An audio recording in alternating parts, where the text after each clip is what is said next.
আসসালামু আলাইকুম। আশা করি আল্লাহর রহমতে সবাই ভালো আছেন। ঘরে যদি 2 কাপ দুধ আর একটু চিনি থাকে তাহলে ছোট বড় সকলের পছন্দের স্পঞ্জ এই মিষ্টিটি তৈরি করে নিতে পারবেন। আর খেতে যে এতটা মজার হয়, কাউকে খাওয়ালে সে বুঝবেই না যে বাসায় তৈরি করা।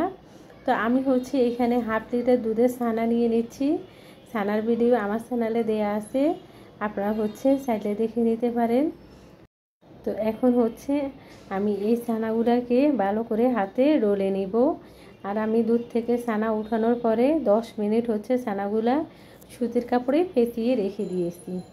তো এখন একেবারে হালকা হাতে আমরা এই ছানাগুলো ডলে নিব। একেবারে চেপে চেপে ডলবো না, একেবারে চেপে চেপে ডললে ছানা থেকে তেল বের হয়ে যাবে। এই জন্য হালকা হাতে আমাদেরকে ডলতে হবে। তো 10 মিনিট আমি এই ছানাগুলো ডলে নিব। একেবারে মসৃণ করে ডলে নিতে হবে। আর আপনাদের ছানাগুলো যদি বেশি ড্রাই হয়ে যায় তাহলে একটু পানি ছিটা দিয়ে নিতে পারেন। তো আমার এই ছানাগুলো ডলা হয়ে গেছে, আপনারা দেখে বুঝতে পারতেছেন ছানাগুলো একেবারে ক্রিমের মতো হয়ে গেছে, মসৃণ হয়েছে পুরো। আর এই মিষ্টিটি তৈরি করা একেবারে সহজ, যে কেউ খুব সহজে তৈরি করে নিতে পারবেন। এই ছানার মধ্যে কোনো রকম কোনো কিছু দিতে হয় না। আপনারা আমার এই ভিডিও দেখলে যে কেউ খুব সহজেই মিষ্টি তৈরি করে নিতে পারবেন। একটা মিষ্টি ভাঙবেও না, চুপসে যাবে না। এখন আমি মিষ্টিগুলো গোল গোল করে নিব। আমি এই মিষ্টিগুলো একেবারে ছোট করে বানিয়ে নিচ্ছি। এগুলো শিরাতে দেওয়ার পরে অনেকখানি ফুলে যাবে। আর আমাদেরকে খেয়াল রাখতে হবে মিষ্টিগুলো গোল করার পরে যেন ফেটে না থাকে।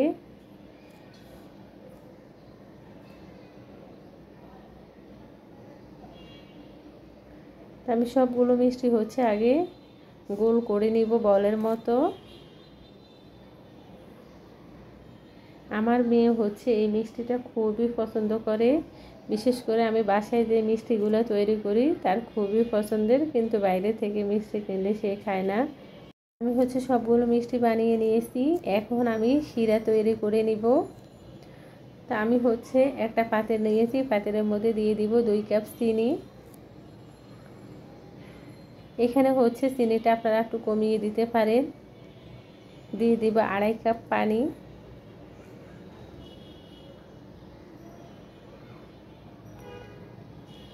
মিষ্টিটা আপনারা আপনাদের স্বাদ অনুযায়ী কমিয়ে দিতে পারেন।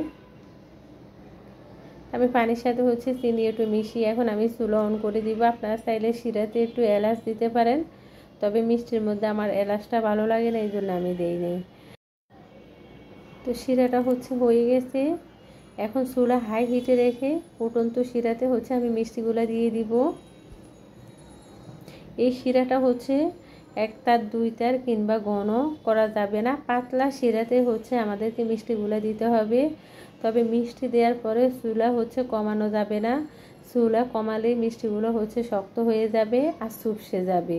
এই জন্য প্রথম থেকে শেষ পর্যন্ত এই মিষ্টিগুলোকে আমাদেরকে চুলা হাই হিটে রেখে রান্না করতে হবে 20 মিনিট। তা আমি ঘড়ি ধরে 20 মিনিট মিষ্টিগুলো রান্না করব। আমি 5 মিনিট ঢাকনা ছাড়া রান্না করেছি। এখন আমি ঢাকনা দিয়ে দিয়েছি। 5 মিনিট পরে আমি ঢাকনা সরিয়ে একটু উপর থেকে নেড়ে ছেড়ে দিব।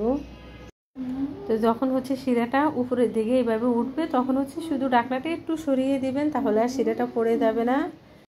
তো এখন আমি এই মিষ্টিগুলোর উপরে একেবারে ফুটন্ত গরম পানি দিয়ে দিব। আর আমরা পানি দিব যখন দেখব শিরাটা একটু গরম হয়ে গেছে, তখন আমাদেরকে এইভাবে ফুটন্ত গরম পানি দিয়ে দিতে হবে। তা আমি 1 কাপের মতো গরম পানি আস্তে করে উপর থেকে ছড়িয়ে দিয়েছি। তা আমি 20 মিনিটের মধ্যে 3 বার ফুটন্ত গরম পানি দিয়েছি 3 কাপের মতো। আর চুলা হাই হিটে দিয়ে আমি 20 মিনিট এই মিষ্টিগুলো রান্না করেছি। একেবারে গড়ে ধরে 20 মিনিট এই মিষ্টিগুলো রান্না করেছি। এখন আমি চুলাটা বন্ধ করে মিষ্টিগুলো 4 ঘন্টার জন্য রেখে দিব। ফিরে আসবো 4 ঘন্টা পরে। 4 ঘন্টার মধ্যে এই মিষ্টিগুলো একেবারে রসালো হয়ে দেখবেন কতখানি হয়ে গেছে বড় হয়ে। আমি আপনাদেরকে একটা মিষ্টি দেখিয়ে দিচ্ছি, দেখেন কতটা রসালো হয়েছে। আর আমার একটা মিষ্টিও ভেঙেও যায় না, চুপসেও যায় না। আমি মিষ্টিগুলো এখন শিরা থেকে উঠিয়ে নিব। আর আমার মিষ্টি শেষ হলে মিষ্টি বানাতে হয়, যেহেতু আমার মেয়ে টিফিন নেয় এই মিষ্টিগুলা। তার খুবই পছন্দের একটি খাবার। আপনাদের কাছে যদি আমার এই মিষ্টি রেসিপি ভালো লেগে থাকে প্লিজ আমার চ্যানেলটি সাবস্ক্রাইব করবেন, লাইক দিবেন, শেয়ার করবেন।